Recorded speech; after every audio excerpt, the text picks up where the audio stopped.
Hello বন্ধুরা, আমি সোমনাথ। আপনারা দেখছেন এইচডিসি নিউজ চ্যানেল।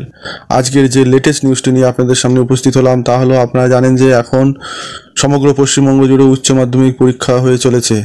আর কিছুদিন পরেই উচ্চ মাধ্যমিক পরীক্ষা শেষ হতে চলেছে এবং তার কিছুদিন পরেই কিন্তু তার রেজাল্ট প্রকাশিত হবে। কিন্তু তার আগেই আজকে একটি ঘোষণা করেছেন আমাদের শিক্ষা সচিব। তিনি বলেছেন যে এইবারে যারা উচ্চ মাধ্যমিক পাশ করছে, অর্থাৎ তারা যখন কলেজে ভর্তি হবে সেই সময় কিন্তু তাদের একটি অভিন্ন পোর্টালের মাধ্যমে কিন্তু এবার ভর্তি হতে হবে।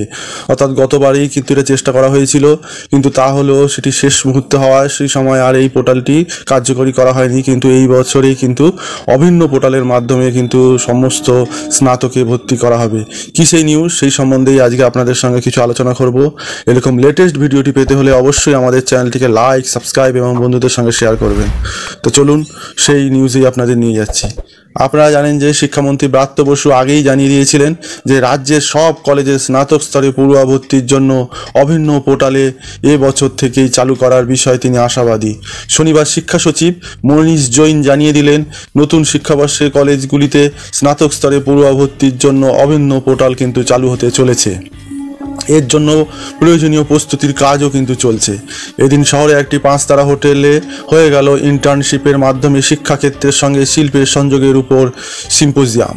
রাজ্যের উচ্চশিক্ষা দপ্তরের সহযোগিতায় যার আয়োজন করেছিল ক্যালকাটা চেম্বার অফ কমার্স, সেখানে স্নাতকে অভিন্ন পোর্টাল নিয়ে সাংবাদিকদের প্রশ্নের উত্তরে মনীষ জৈন বলেন যে গত বছর শেষ মুহূর্তে আমরা 4 বছরের স্নাতক কোর্স চালু করেছিলাম, ফলে সিট ম্যাট্রিক্সটা সম্পূর্ণ বদলে গিয়েছিল।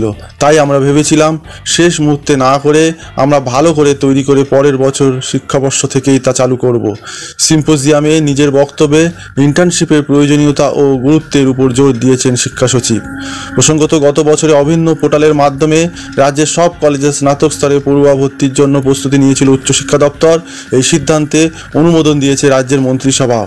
কিন্তু অভিন্ন পোর্টালটি 3 বছরের স্নাতক পাঠ্যক্রমের ভিত্তিতে তৈরি করা হয়েছিল। পরবর্তীতে যা 4 বছরের স্নাতক পাঠ্যক্রম চালু হতেই তৈরি করা হয়েছিল একটি জটিলতা। কারণ অভিন্ন পোর্টালে 4 বছরের স্নাতক পাঠ্যক্রমের সঙ্গে সামঞ্জস্য রেখে প্রয়োজনীয় পরিবর্তন করতে যথেষ্ট সময় লাগতো। সে কারণেই শেষ মুহূর্তে অভিন্ন পোর্টালের মাধ্যমে স্নাতকে পড়ুয়া ভর্তির সিদ্ধান্ত থেকে পিছু হটেছিল উচ্চশিক্ষা দপ্তর। অর্থাৎ বন্ধুরা, চলতি বছরে স্নাতক স্তরে অভিন্ন যে পোর্টালের মাধ্যমে সব কলেজ বিশ্ববিদ্যালয়ে ভর্তি নেওয়া হবে, এই সিদ্ধান্তটি কিন্তু পাকা। শনিবার রাজ্যের শিক্ষা সচিব মনীষ জৈনও এই কথা জানিয়েছেন।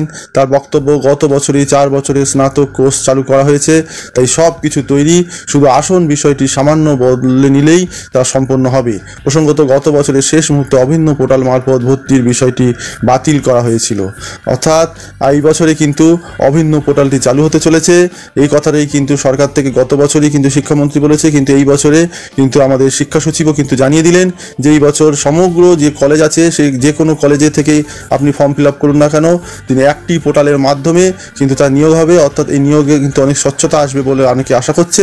এবং সেই পোর্টালে যদি কোথাও কোনো খালি থাকে, কোনো কলেজ খালি থাকে, কিন্তু পোর্টালে পরপর সে অনুযায়ী সেই সিটটি ভর্তি হয়ে যাবে। অর্থাৎ কোনো কলেজে কম, কোনো কলেজে বেশি, বা কোনো কলেজে আসন সংখ্যা যে শূন্য পদ সেগুলি কিন্তু আর থাকবে না, একটা সমভাবে বন্টন করা হবে। এবং এর সঙ্গেও আরেকটি কথা বলা দরকার যে একটি ভর্তির সময় বিভিন্ন কলেজে আলাদাভাবে একটি দুর্নীতি চক্রও কিন্তু বাসা বেঁধে থাকে। এই অভিন্ন পোর্টাল হওয়ার ফলে কিন্তু সেই সমস্যাটিও আর হবে না। ডাইরেক্টভাবে পোর্টালে যার নাম থাকবে সেই কলেজের জন্য মনোনীত হবে এবং সেই কলেজে সে অ্যাডমিশন পেয়ে যাবে। এইরকম উদ্যোগকে আপনারা কি বলেন? যদি এই ভিডিওটি আপনাদের ভালো লেগে থাকে, আমাদের চ্যানেলটিকে লাইক, সাবস্ক্রাইব এবং বন্ধুদের সঙ্গে শেয়ার করবেন এবং আপনাদের মূল্যবান মতামত অবশ্যই কমেন্ট বক্সে কমেন্ট করে জানাবেন যে অভিন্ন পোর্টাল হওয়াতে যে দুর্নীতিটি যে বাসা বেঁধেছিল সেটি কি সমূলেই বিনাশ হবে, নাকি দুর্নীতি আরও বাড়তে চলেছে?